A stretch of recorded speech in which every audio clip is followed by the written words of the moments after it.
Hi guys, and welcome to another video demo brought to you by mastermodsuk.com. My name's Steve, you probably know me from my previous videos. Today we're going to show you how to install our brand new Fusion Flex board into a PS4 controller. The reason I'm showing you this is because obviously we, as well as selling brand new modified controllers, we also sell just the Flex, so you guys who want to install it yourself can do so. Okay, so first off, let's pop the Flex to one side. Okay, so the first thing you need to do is obviously open your PS4 controller. To do so, turn it around to the back. This is just a standard PS4 controller stock, as you can see. There's 4 screws on the back, as I'm indicating for you now. So it's 1, 2, 3, 4. I've gone ahead and removed them already. They're just a small Phillips screwdriver. Hopefully you can see what I'm showing you on the camera there. It's just a small crosshead screwdriver. Take those 4 screws out, and then what you want to do is turn it over on its head. And you see the join line coming around here, so what you want to do is just put a little pressure like that, so you can see it just starts to open on one side. Then use a small flat bladed screwdriver. Don't be tempted to go gouging, and it should pop open very easy. You won't mark your controller at all if you just follow my simple steps. The 2 clips on the bottom are there and there, either side of the microphone port. So what you want to do is just go in to the side, just lift, and you see it just pops open really easily. No marks on there, just pops open easily, and then put a little pressure one side, little pressure the other side until you hear the pop. Don't go ripping it straight away. So it's now loose at the bottom. Spin it back over. What you want to do is push up from the bottom with your thumb. So you want it to ride up over these triggers, and then lift out and away.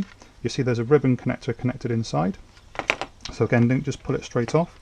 All you need to do is just lift that ribbon connector straight up and out, and that's your back shell away from you now. So this is the rear case. We're just going to pop that to one side. Don't need that for the time being.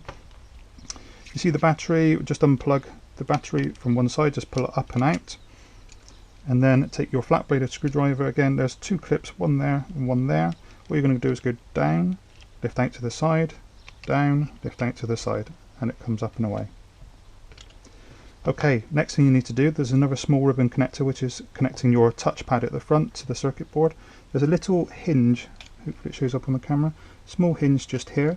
All you need to do is with your nail, or just lift the hinge up so it comes up nice and easy, and then you pull the tab straight out that way. There you go, so it comes out and away that way. Okay, and then there's 1 screw just here that holds the circuit board together. Holds the circuit board in place. Just take that 1 screw out with your small Phillips crosshead screwdriver. It's the same screws that hold the shell together at the back. So use the same screwdriver, put your screw somewhere safe. Then if you just place them down now, what you should see is that the circuit board rises up because the thumbsticks are pushing it up through. So now you want to do is just carefully lift it up. There's plenty of room, so there's lots of play on the wires for the rumble motors, so you don't need to disconnect them. Flip it over, turn it round to the side. And the reason we do that is because we're going to install our Fusion Flex board. You see these contacts are exactly lined up with these contacts. That's where it's going to go for you, just here. Okay, there's 1 connection we need to make on the front of it here. What we're going to do is we're going to prep these points with some solder. So take your soldering iron, this small terminal here on the side, just prep it with a little bit of solder, and that is going to connect to the touchpad connection just here. I'll point it out for you. Just here on the side, we're going to connect it just there. So we prep the 2 points with a small bit of solder. This guide obviously assumes that you know how to solder. I'm not going to teach you how to solder during this guide. So if you don't know how to solder, then obviously you need to watch some videos and learn how to solder first before trying to do any of this. Okay, so what you're going to do is now line it up so that the 2 holes either side are in line. And then all you're going to do is just join your solder points together, like so. There we go.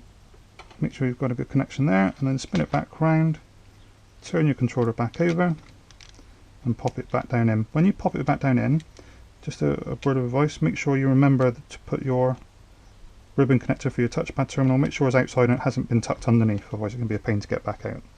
Okay, so put it back down so it's all in line, and then we need to pop our screw back in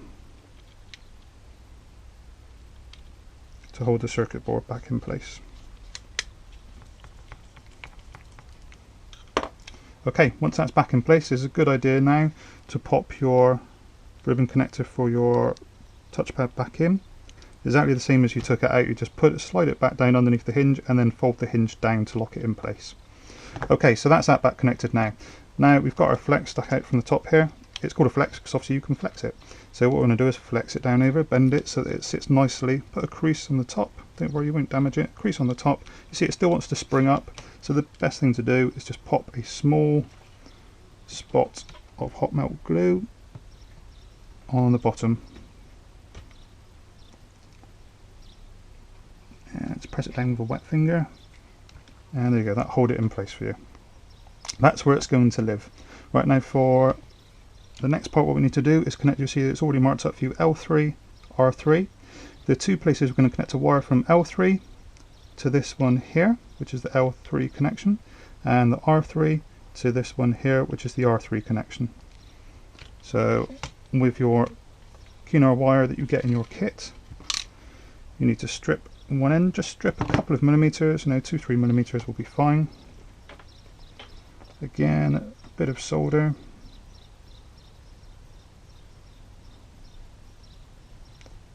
Get some solder on the soldering tip. Here we go. Okay, and then slide onto the side and solder your wire to that connection. Don't run it really tight. My advice would be to just leave a bit of bend in the wire so you're not pulling against it. And again, strip a couple of millimeters of the end, bit of solder, and connect to the other side. And again, leave a bit of bend in the wire, cut them to length. And now what we need to do is strip the other ends of the wire. A word of advice for you, I use wire strippers with these.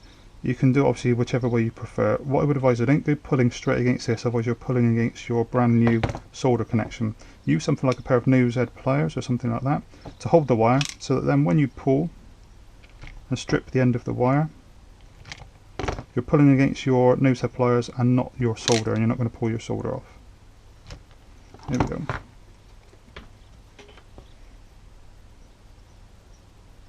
Okay, so we're just going to complete these by soldering them onto the pads that I indicated, R3,